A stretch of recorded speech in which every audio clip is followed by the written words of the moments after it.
जय श्री कृष्णा। राधे राधे। रविवार के दिन सुनी जाने वाली सूरज भगवान की कहानी। बहुत समय पहले की बात है। एक राजा था, एक रानी थी। उनके पास सिपाही, घोड़े, दास दासियां, धन दौलत सब कुछ था। बस उन्हें एक ही दुख था कि उनके कोई संतान नहीं थी। बस इसी कारण राजा रानी बहुत दुखी रहते।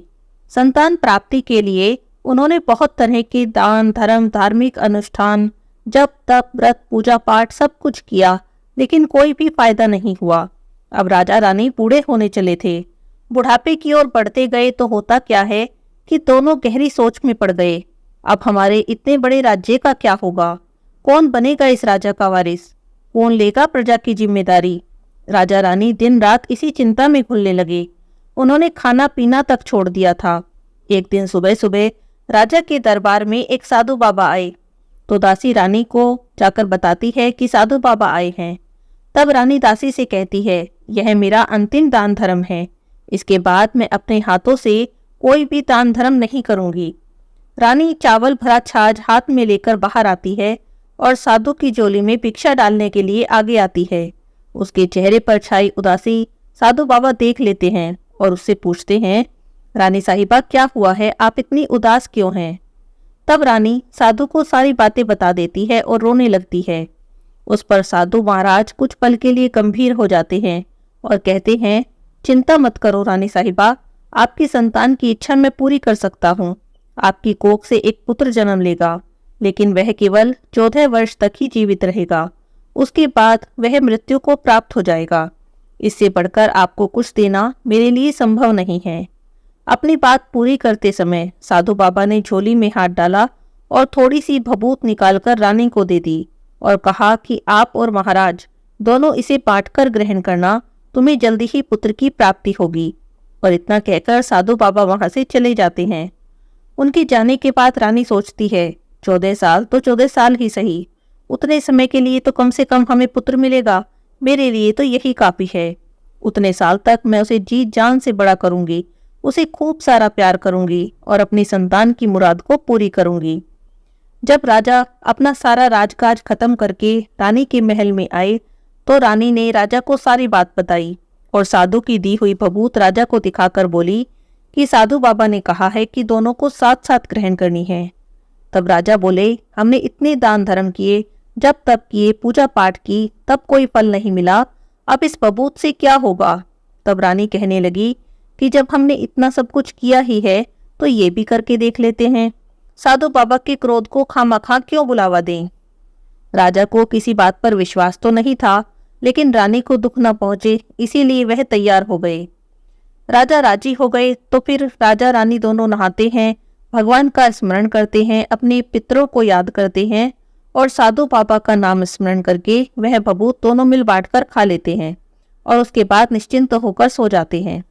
कुछ दिन बाद साधु बाबा के कहे अनुसार रानी गर्भवती हो जाती है। तब राजा और रानी दोनों बहुत खुश होते हैं। राजा रानी से कहते हैं, महारानी सचमुच हम पर साधु बाबा की कृपा हुई है। तब कुछ महीनों बाद रानी एक बहुत सुंदर पुत्र को जन्म देती है। राजा ने बड़ी धूमधाम से अपने पुत्र का नामकरण किया।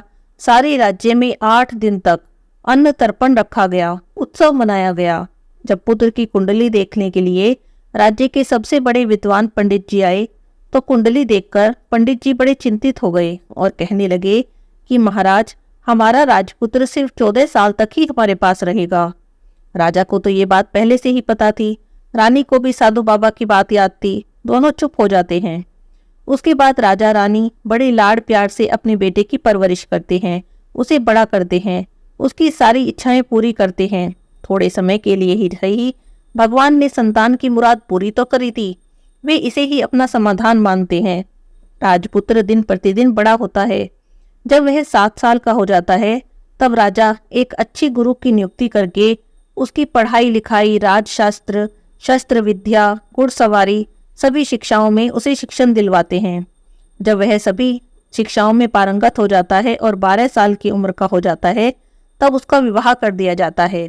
2 साल और बीत जाते हैं, बेटा 14 साल का हो जाता है। एक दिन राजपुत्र राजा से कहता है, पिताजी मैं अपना सारा राज्य घूमकर देखना चाहता हूँ। आज तक मैंने राजमहल के अतिरिक्त कुछ भी नहीं देखा। बेटे की बात सुनकर पहले तो राजा को चिंता होती है, क्योंकि उनके बेटे का 14वां साल शुरू हो गया था। कोई भी अनहोनी हो सकती थी। लेकिन राजा ये सभी बातें अपने पुत्र को नहीं बताना चाहते। अब वे क्या करते हैं कि अपने बेटे को खुश करने के लिए कहते हैं, हाँ हाँ बेटा, जरूर जाओ, तुम्हें अपना सारा राज्य घूमकर देखना ही चाहिए। कहाँ क्या है, कैसे है, ये सब जानना चाहिए। मेरे बाद तुम्ही को तो राजा बनना है। मगर एक बात का ध्यान रखना, तुम जहाँ जा रहे हो, जो भी कर रहे हो, ये सभी बातें अपनी पत्नी को मत बताना। तब बेटा कहता है, ठीक है पिताजी, आपने जैसा कहा है मैं वैसा ही करूँगा। अब राजपुत्र दिन भर अपनी पत्नी के साथ रहता है, उनके साथ घूमता है, फिरता है, मौज मस्ती करता है, खुशियां मनाता है और रात को ठीक 12 बजे बिस्तर से उठकर महल से बाहर चला जाता है और फिर पो फटने से पहले वापस महल में आकर सो जाता है। ऐसा बहुत दिन तक चलता है। अब पुत्र का 14वां साल खत्म होने में बस कुछ ही दिन बाकी थे। एक दिन उसकी पत्नी रात में जाग जाती है तो देखती है बिस्तर पर राजपुत्र नहीं है। वह महल में सब जगह देखती है, लेकिन राजपुत्र कहीं भी नजर नहीं आता। अब वह क्या करे, क्या कहे, कुछ समझ नहीं आता, चुप रहती है। सुबह होने पर देखती है कि उसका पति अपनी जगह पर सोया हुआ है। वह अपने पति से कुछ नहीं पूछती, लेकिन दूसरी रात, तीसरी रात, चौथी रात, बहुत दिनों तक ऐसे ही चलता रहता है। अब तो रानी को बहुत चिंता होती है। उसका पति रात में जाता कहाँ है, किससे मिलने जाता है, उसके मन में ढेरों सवाल उठते हैं, लेकिन उसे पूछने में डर लगता है। शायद उनके पति गुस्सा करें। सास ससुर से पूछने के बारे में सोचती है तो कुल की मर्यादा बीच में आ जाती है। इस तरह वह मन ही मन चिंता करती रहती है और इस कारण उसे खाने पीने में भी दिलचस्पी नहीं रहती। वह खाना पीना भी छोड़ देती है, दुबली पतली हो जाती है। तब उस राज्य में फूल बेचने वाली एक बूढ़ी मालिन थी। वह हमेशा छोटी रानी को फूल देने महल में आती थी।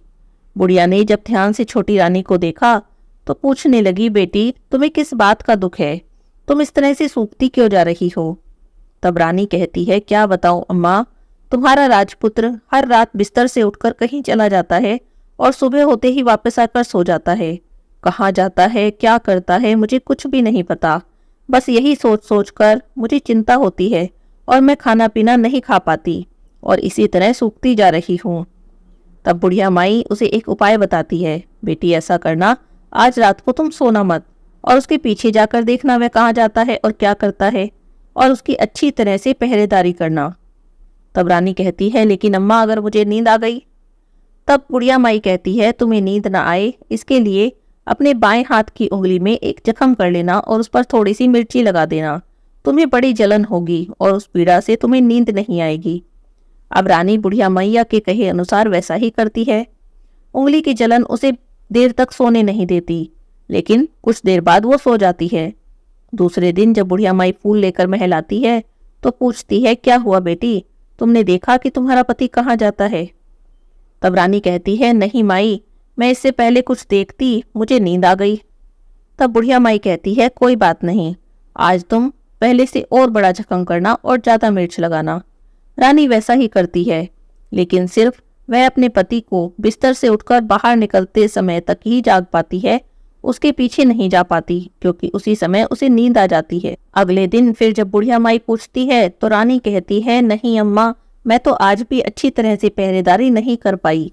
तब बुढ़िया माई कहती है, कोई बात नहीं बेटी, तुम रो मत, सब कुछ ठीक हो जाएगा। तुम आज रात और बड़ा जख्म करना और उस पर और ज्यादा मिर्ची लगाना, और एक काम करना बेटी, जब वह जाने के लिए निकलता है उसी समय उसका रास्ता रोक लेना। अब बुढ़िया माई ने जैसा बताया रानी वैसा ही करती है। उस रात उसे नींद नहीं आती। जब उसका पति महल से निकलने के लिए चलने लगता है तब बुढ़िया माई ने जैसा कहा था वो वैसा ही करती है। दौड़कर जाकर अपने पति का रास्ता रोक लेती है और कहती है, कहाँ जा रहे हो, किससे मिलने जा रहे हो, मुझे बताओ। तब राजपुत्र उसे समझाने की बहुत कोशिश करता है, देखो, अगर मैंने तुम्हें बता दिया तो मैं तुम्हें दोबारा नहीं मिल पाऊंगा। तब रानी कहती है, कोई बात नहीं, ना मिलो तो ना मिलो, लेकिन मुझे बताओ कि रात के समय जाते कहाँ हो। तब राजपुत्र निरुपाय हो जाता है। अपनी पत्नी की जिद के आगे उसकी एक नहीं चलती। ठीक उसी समय उसका 14वां साल भी खत्म हो जाता है। जो होता है होने दो।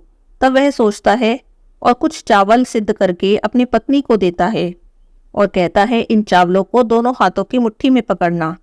पहले दाएं हाथ में पकड़े चावल मेरे ऊपर फेंकना, मैं कौन हूँ तुम्हें पता चल जाएगा, और बाद में बाएं हाथ में पकड़े चावल मेरे ऊपर फेंकना।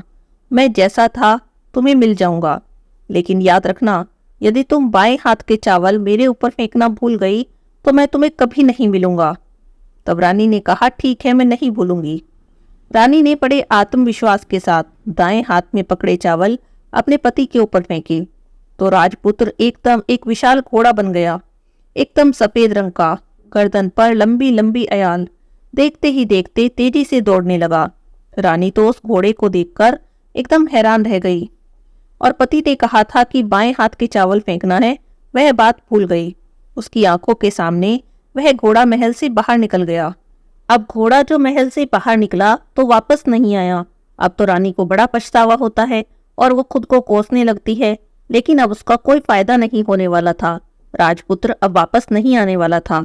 सुबह होते होते महाराजा और महारानी को सब बातें पता चली तो उन्हें बहुत दुख होता है और वे बिस्तर पकड़ लेते हैं। राह देखते हैं कि एक दिन हो सकता है उनका बेटा वापस आ जाए। करते करते 1 महीना, 2 महीने, 3 महीने गुजर जाते हैं, 6 महीने पूरे हो जाते हैं, लेकिन राजपुत्र का कहीं भी कोई पता नहीं लगता। प्रधान राजपुत्र को ढूंढने के लिए राज्य के गांव-गांव में सिपाही भेजते हैं, लेकिन कोई भी सफलता हाथ नहीं मिलती। इधर रानी अपनी हट के कारण उनका पति गायब हो गया है, यह सोचकर मन ही मन खुद को कोसती है और प्रण करती है कि कुछ भी करूंगी, अपने पति को ढूंढ कर लाऊंगी। एक दिन सुबह उठकर अपने सास ससुर के पास जाती है और कहती है कि मैं अपने पति को खोजने जा रही हूँ। राजा रानी को और क्या चाहिए था, कुछ भी करके उनका बेटा उन्हें वापस मिलना चाहिए। वे अपनी बहू को जाने की अनुमति दे देते हैं और कहते हैं, बेटी तुम जो चाहे वो करो, जहाँ जाना है जाओ, लेकिन हमारे बेटे को वापस लेकर आओ। भगवान तुम्हारा साथ दे, भगवान तुम्हें कामयाबी दे। अब रानी अपना शाही वेश त्याग देती है और एक सेठानी का रूप धारण कर लेती है। कुछ दास दासियों को, कुछ नौकरों को साथ में लेती है, कुछ सामान ले लेती है और राज्य की सीमा पर जाकर उसने एक भोजनालय खोल लिया। वहां आने वाले सब यात्रियों को खाना मुफ्त में देने लगी। बस उसने एक शर्त रखी थी कि खाना खाने वाले को उसकी देखी हुई कोई भी अजीब चीज उसकी मालकिन को यानी राजकन्या को बतानी पड़ेगी। अब यहाँ आने वाला हर नागरिक अपनी तरफ से मैंने ये देखा था, मैंने वो देखा था, ऐसा कहकर वहां से मुफ्त में खाना खाता और चला जाता। पर रानी को जो बात पता करनी थी वह अब तक उसे पता नहीं चली थी। ऐसे करते करते कुछ दिन बीत गए। तभी रानी के महल में फूल लेकर जाने वाली एक बुढ़िया के एक बेटा और बहू थे। उनके एक छोटा बेटा था, यानी बुढ़िया माई का एक पोता था। बेटा बहू सुबह काम करने के लिए निकलते तो पोते को संभालने की जिम्मेदारी बुढ़िया पर रहती। बुढ़िया दिन भर अपने पोते को संभालती। एक दिन की बात है, बुढ़िया माई को पान खाने की आदत थी। पान लगाने के लिए चूना चाहिए था, तो वह उसे तैयार करने के लिए सीपियां लेकर आई। इन सीपियों को भूनने के लिए गोबर के कंडे चाहिए थे। कंडे इकट्ठे करने के लिए वह बांस की टोकरी लेकर चरवाहे के मैदान में गई। वहां पर बहुत सारे कंडे थे। उन्हें जमा करते करते उसे घर आने में अंधेरा हो गया। इधर शाम होते ही जब काम से बेटा बहू वापस आए तो देखा उनका बच्चा घर पर अकेला है और रो रहा है। अब वे दोनों गुस्से से लाल पीले हो गए। इतने में जब बुढ़िया माई घर पहुंची तो बेटे ने पूछा, तुम हमारे बच्चे को अकेला छोड़कर कहाँ गई थी? तब बुढ़िया माई कहती है कि मैं गोबर के कंडे इकट्ठे करने गई थी। तब उसके बेटे को बहुत गुस्सा आता है और वह कहता है, इतने छोटे बच्चे को अकेला छोड़कर तुम्हें नहीं जाना चाहिए था। तब बुढ़िया माई कहती है, मैं आगे से ध्यान रखूंगी और आगे से ऐसी गलती कभी नहीं होगी। अगले दिन जब बेटा बहू चले जाते हैं, फिर से बुढ़िया माही चरवाहे के मैदान पर कंडे इकट्ठे करना चली जाती है और पहले दिन की बात को भूल जाती है। शाम को जब बेटा बहू काम से लौटते हैं तो देखते हैं उनका बच्चा घर पर अकेला है और रो रहा है। अब तो उसके बेटे को बहुत गुस्सा आता है और जैसे ही बुढ़िया माई वापस आती है वो उसे घर से निकाल देता है। अब बुढ़िया माई रात भर घर के बाहर अंधेरे में बैठी रही और सुबह होते ही हाथ में टोकरी लेकर कंडे इकट्ठा करने के लिए फिर से मैदान में निकल पड़ी। उस दिन उस पर जैसे कंडे इकट्ठे करने का मानो पागलपन सवार हो गया हो। कंडे इकट्ठा करते करते कब अंधेरा हो गया उसे पता भी नहीं चला, और जब उसे ध्यान आया तो उसे गांव का रास्ता ठीक से दिखाई भी नहीं दे रहा था। किसी तरह अंधेरे में देखती दागती किसी तरह आगे चली तो उसने देखा कि एक गाय छन छन की आवाज करते, गले की घंटी बजाते ठुमक ठुमक कर उस मैदान पर आ गई। उसे देखकर बुढ़िया माई सोचने लगी कि अगर मैं इस गाय के पीछे पीछे जाऊं तो गांव तक पहुंच जाऊंगी। अब बुढ़िया माई उस गाय के पीछे पीछे चलने लगी। गाय उस मैदान से लेकर एक एक करके 6 मैदान पार करती है और 7वें मैदान में पहुंच जाती है। वहां पर एक बड़ा सा पत्थर होता है। गाय जाकर उस पत्थर पर अपना सींग मारती है तो वह पत्थर दूर हट जाता है और पाताल में नीचे जाने की सीढ़ियां दिखाई देती हैं। तब गाय उन सीढ़ियों से नीचे जाने लगी। बुढ़िया माई सब देख रही थी। उसने झट से जाकर गाय की पूंछ को पकड़ लिया। पूंछ पकड़कर वह गाय के साथ पाताल में पहुंच गई। पाताल में पहुंचते ही बुढ़िया माई ने गाय की पूंछ छोड़ दी और इधर उधर देखने लगी। तब बुढ़िया माई ने देखा कि पाताल लोक में सब जगह जगमगाहट है, दिया दीप चले हुए हैं। तभी तेज रोशनी गाय के ऊपर पड़ती है और वहां पर अद्भुत घटनाएं घटने लगी। गाय के नीचे जाते ही उसके गले में अपने आप संकल पड़ गई। छम छम करके कोई दुधाड़ी से गाय का दूध दुहने लगी, लेकिन जो भी कुछ वह कर रहा था उसे दिखाई नहीं दे रहा था। इसे देखकर बुढ़िया माई बहुत घबरा गई कि ना जाने में कहाँ आकर फंस गई हूँ। और यहाँ वहाँ छिपने के लिए बुढ़िया माई जगह ढूंढने लगी, लेकिन उसे कहीं भी ऐसी जगह ना मिली जहाँ वह छिप सके। हर जगह उजाला ही उजाला था। तो बुढ़िया माई एक कोने में खड़ी हो गई और सामने जो भी हो रहा था उसे चुपचाप देखने लगी। कुछ समय बाद वहां एक सफेद घोड़ा आया। वहां पर 2 कुंड थे। उसमें से एक कुंड में उस घोड़े ने छलांग लगाई और ऊपर आ गया। अब उसे राजपुत्र का रूप प्राप्त हो गया था। राजपुत्र बनने के बाद उसने दूसरे कुंड के पानी में स्नान किया। वहां पर रखे नए कपड़े पहने। एक सुंदर पलंग था, उस पर जाकर बैठ गया। उसके सामने अपने आप ही 5 पकवानों की थाली आ गई, दूध की प्याली आ गई, 5 सुपारी भी आ गए और उसके सामने एक दिया जलता रहा। राजपुत्र ने खाना खाया, दूध पिया, 5 सुपारी खाया और बिस्तर पर लेट जाने से पहले सूर्य देव का स्मरण करके, सूर्य देव को नमस्कार करके सामने जलते दिए से पूछा, हे दिए दीपंकर, मेरे माता पिता क्या कर रहे हैं? तब दिया कहने लगा कि बेटे के शोक में डूबे हैं। फिर उसने पूछा, राज्य कौन संभाल रहा है? तब दिया कहने लगा कि राज्य प्रधानमंत्री संभालता है। तब राजपुत्र ने पूछा कि मेरी पत्नी क्या करती है? तब दिए ने कहा, उसने चौराहे पर भोजनालय शुरू किया है और आते जाते लोगों से वह नई खबर के बारे में पूछती है। दिया के इतना कहते ही राजपुत्र ठीक है कहकर सो गया। बुढ़िया माई कोने में खड़ी सब देख रही थी। ऐसी अद्भुत घटना उसने अपनी जिंदगी में पहली बार देखी थी। उसे अंदर ही अंदर चुलबुलाहट होने लगी। वह अपनी भूख प्यास तो बिल्कुल भूल ही गई और आगे क्या होता है यह देखने लगी। लेकिन उसके बाद और कुछ नहीं होता। रात गुजर जाती है और सुबह हो जाती है। सुबह होने पर पलंग पर सोया राजपुत्र उठा। फिर उसने पहले वाले कुंड में छलांग लगाई तो वह फिर से घोड़ा बन गया और कुंड से बाहर आ गया। बाहर निकलते ही तेजी से पाताल नगरी से बाहर निकल गया। कहाँ से आया था, कहाँ गया, बुढ़िया माई को कुछ भी पता नहीं चला। तभी बुढ़िया माई ने देखा कि पिछली रात की तरह कोई उस गाय का दूध दोहने लगा। जैसे ही दूध दोहना खत्म हुआ, उसके गले की संकल अपने आप ही खुल गई और गाय तेजी से ऊपर की तरफ जाने वाली सीढ़ी की ओर भागने लगी।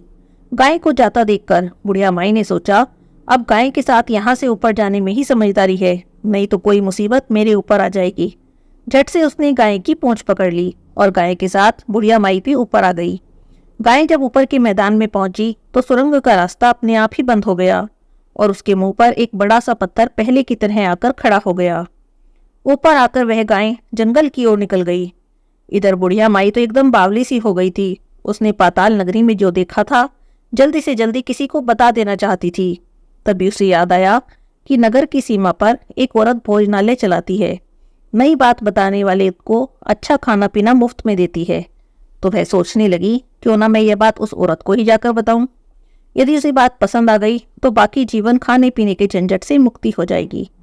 अब बुढ़िया माई ने मन ही मन में सोच लिया था और तुरंत ही भोजनालय के द्वार पर टंगे नगाड़े के सामने खड़ी हो गई। जोर जोर से नगाड़ा बजाना शुरू कर दिया।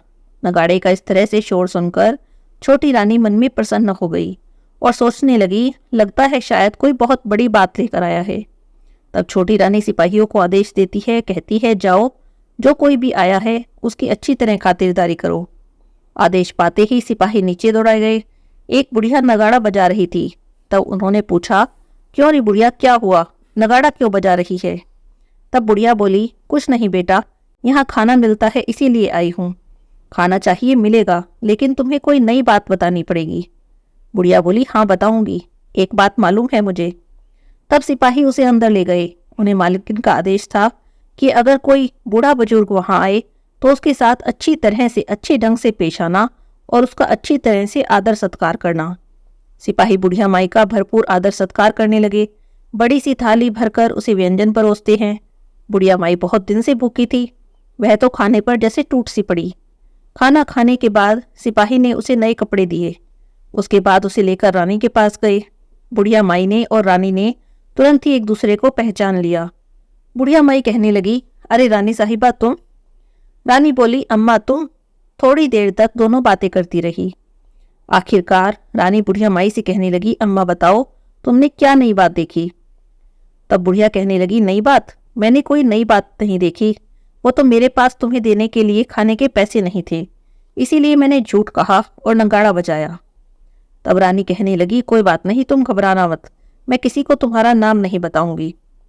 फिर भी बुढ़िया माई मैंने क्या देखा, कब देखा करके आनाकानी करने लगी।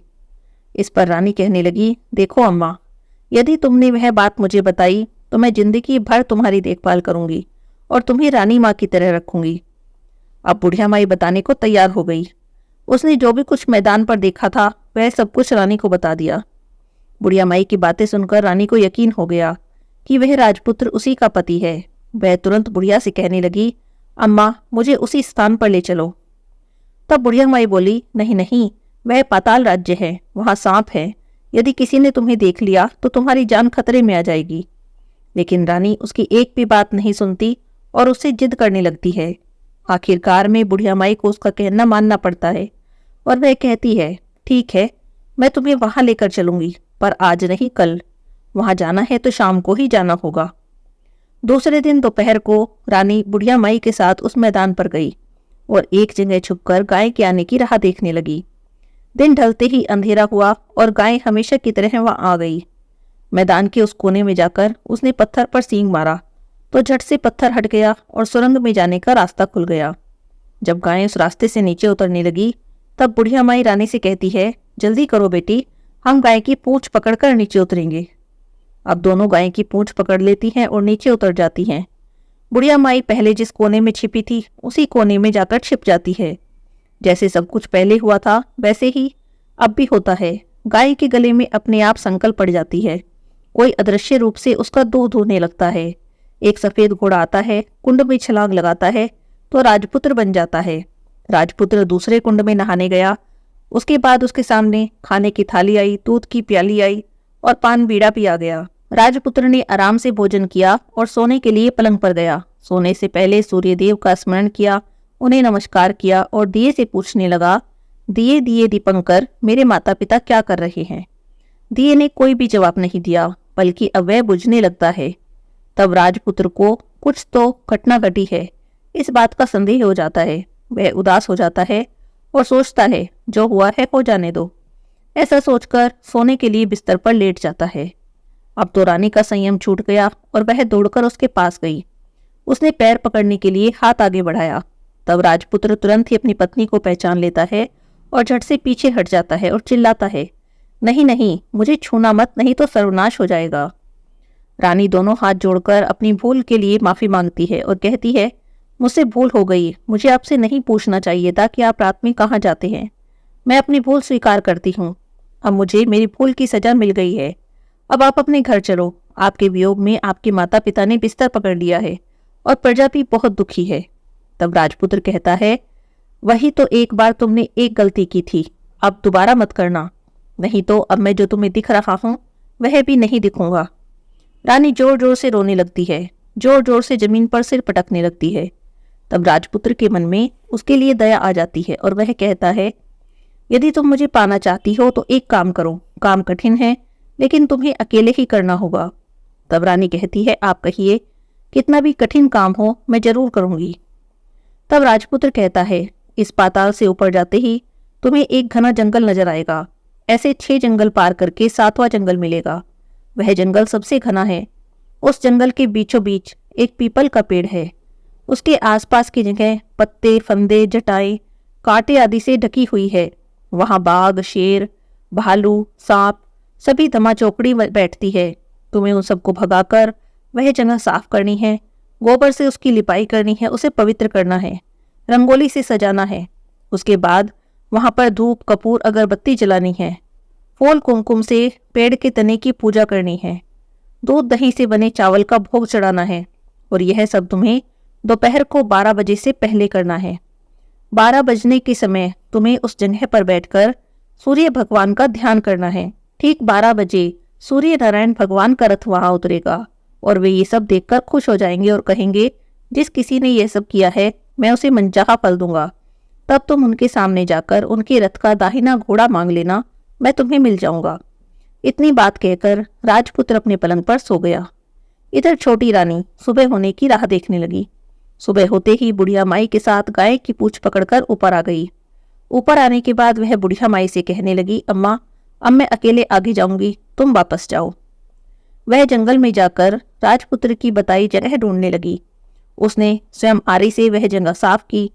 बाद में राजपुत्र ने जैसे बताया था वैसे लिपाई पुताई करके वापस आ गई। दूसरे दिन पांव फटने से पहले जंगल में उसी जगह पहुंची। वहां जाकर इत्र गुलाब का पानी छिड़ककर उस जगह को उसने सुगंधित बना दिया। धूप अगरबत्ती जलाकर उसे पवित्र कर लिया। पूजन की सब सामग्री वहां तैयार रखी देखकर सूर्य भगवान का ध्यान करके बैठ गई। जैसा उसके पति ने बताया था, दोपहर को ठीक 12 बजे सूर्य भगवान का रथ पीपल के पेड़ के पास आकर रुका। सूर्य भगवान ने जब रथ से देखा तो सुगंधित वातावरण देखकर बहुत प्रसन्न हुए। फिर वे कहने लगे, जिस किसी ने यह काम किया है वह यहाँ आकर आज मुझसे जो भी मांगेगा मैं दे दूंगा। जैसे ही रानी ने ये शब्द सुने तो बिना समय गवाए वह उनके सामने गई। उन्हें प्रणाम करके बोली, भगवान, वह मैं ही हूँ, मैंने इस जगह को साफ किया है। तब सूर्य नारायण बोले, अच्छा, तो तुम्हें जो चाहिए वह मांग लो। तब वह बोली कि मुझे आपके रथ का दाहिना घोड़ा चाहिए। तब सूर्य भगवान बोले, नहीं नहीं, मैं तुम्हें यह नहीं दे सकता, घोड़ा नहीं दे सकता, तुम और कुछ मांग लो। मेरे रथ में 12 घोड़े हैं, तुम चाहे तो कोई और घोड़ा मांग लो, लेकिन यह दाहिना घोड़ा मैं तुम्हें नहीं दूंगा।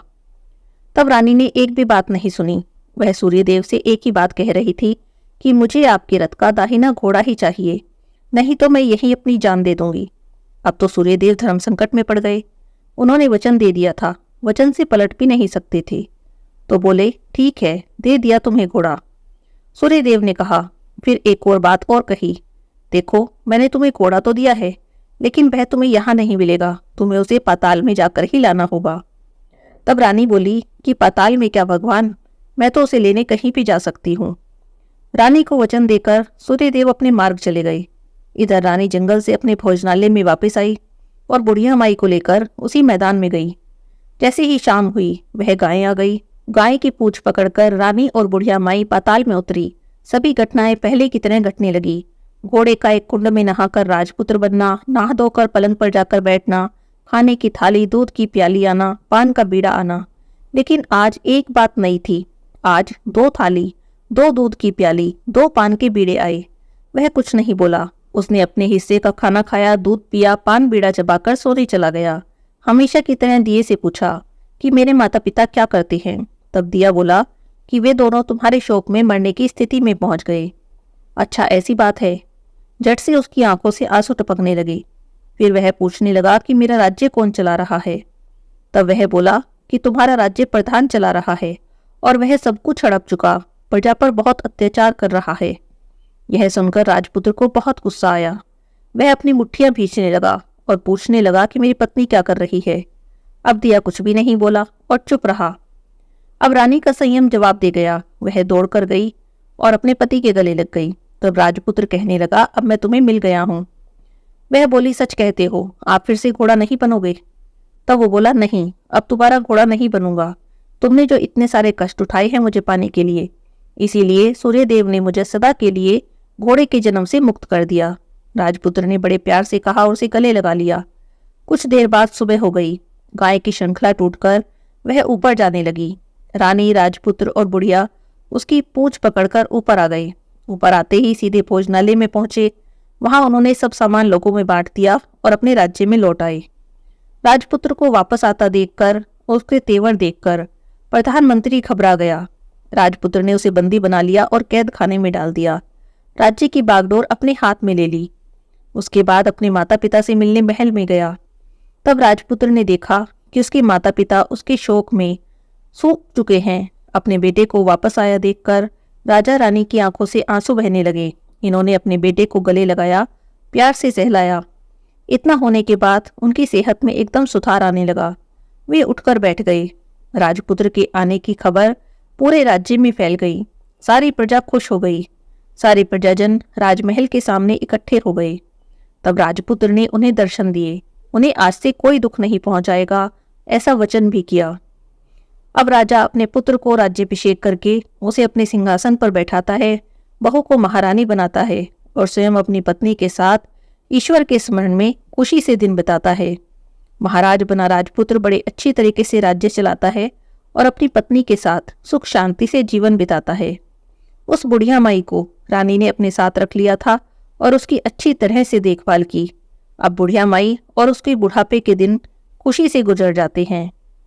हे सूर्यदेव भगवान, जैसे आपने छोटी रानी पर कृपा की, ऐसे ही सब पर करना। बोलिए सूर्य नारायण भगवान की जय हो।